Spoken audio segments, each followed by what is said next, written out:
All right, let's talk about something huge. Something that's shaping almost every part of our modern lives. The incredible link between technology, media, and our global culture. I mean, from the very device you're watching this on right now to the news you scrolled through this morning, we're going to break down how our world is being fundamentally rewired. Okay, so let's dive right in. We're going to start with this really powerful idea that's actually from over half a century ago, but honestly, it's more relevant now than ever. Back in 1964, a guy named Marshall McLuhan predicted a global village. He imagined this future where tech would just shrink the world and connect all of us. And what was once, basically science fiction, is now just our everyday life. And just take a second to think about how massive that shift really is. I mean, our ancestors' world, it was defined by how far you could walk. Their village. Our world, it's defined by digital connection, cyberspace. Everything from information to relationships to the stuff we buy, it's no longer limited by geography. And it's all thanks to this massive force we call globalization. So, to really get our heads around this new reality, let's start by taking a closer look at the very foundation of it all, the global village itself. So, at its core, globalization is basically the engine that built this whole village. But here's the thing. It's not some simple happy story of progress. As all this technology brings us closer together, it also kicks up these real fears of cultural domination, by the powerful nations that control the tech. And that tension? That pretty much defines the world we live in today. Which brings us to the tools, right? The actual nuts and bolts that built this village. What were the specific technologies that made this happen? And seriously, how did our world shrink so incredibly fast? And man, you can really see this incredible acceleration right here. With every single new wave of media tech, from radio and movies to satellite TV that could beam into millions of homes, and then finally, the internet, time and distance just collapsed. Over and over again, totally changing how we experience the world around us. And look, this is so much bigger than just getting news faster. This shift has completely transformed how we build and keep our relationships. 100 years ago, your social circle was literally limited by how far you could travel. Today, it can span the entire planet. And that brings us right down to the most personal level of this whole transformation, the social media revolution. Because it didn't just connect us, it totally flipped a script on what communication even means. This right here, this is probably the single biggest game changer of the modern media age. We went from just being a passive audience, sitting on the couch, to being active participants. We're all creators, commentators, distributors. We've all become part of this hyperactive audience. Now, on the one hand, this has created this incredible new space for connection.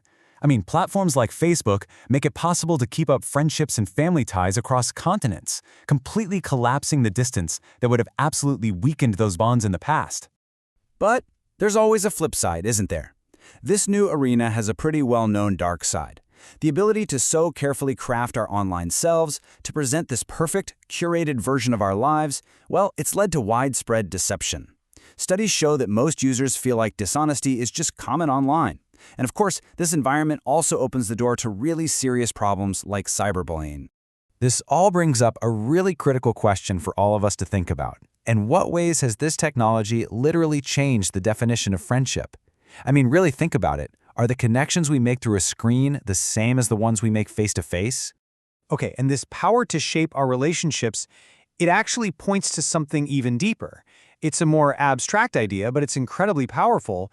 The media we consume doesn't just show us the world, it's actively helping to build our version of reality. And what's wild is, this isn't even a new idea. A full century ago, this political commentator Walter Lippmann, he noticed that people don't actually react to the world as it is, they react to the pictures in their heads that are created by outside information. And those pictures, that's our reality. And this is the absolute core of it.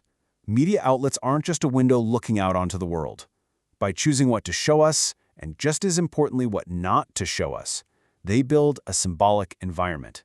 And way too often, we mistake that curated, symbolic reality for the real thing.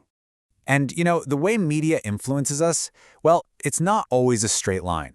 This classic model shows that information often moves in two steps. First, it hits a small group of well-informed opinion leaders. Now, in the past, that might have been journalists or community figures. Today, it could be a popular YouTuber, a TikTok creator, or an expert you follow on X. They're the ones who interpret and then spread the message to the rest of us, shaping public opinion in a much more indirect way. Okay, so let's zoom back out to maybe the biggest question of them all. With all of these global media forces swirling around, what in the world is happening to all of our diverse, local cultures? This whole debate really boils down to two huge competing ideas. On one side, you've got cultural homogenization. That's the fear that global media is just erasing all our local differences, making us all watch the same shows, buy the same stuff, and adopt the same values. But on the other side, you have cultural hybridization, the idea that global and local forces are actually mixing together to create brand new, exciting, and totally unique cultures. And honestly, you can see evidence for this hybridization everywhere, in a process that's sometimes called glocalization. Think about it. Global brands like McDonald's totally change their menus to fit local tastes. Big TV formats like X Factor are produced with local talent in dozens of countries. Heck, even a single platform like Facebook is used in completely different ways depending on the cultural values of its users. And so, this leaves us with one final, and I think really critical question. We love to talk about social media as this great democratizing force, right? Something that gives a voice to absolutely everyone. But in a world where these platforms are monitored, managed, and monetized by massive global corporations, how much of this new global village is truly ours to shape?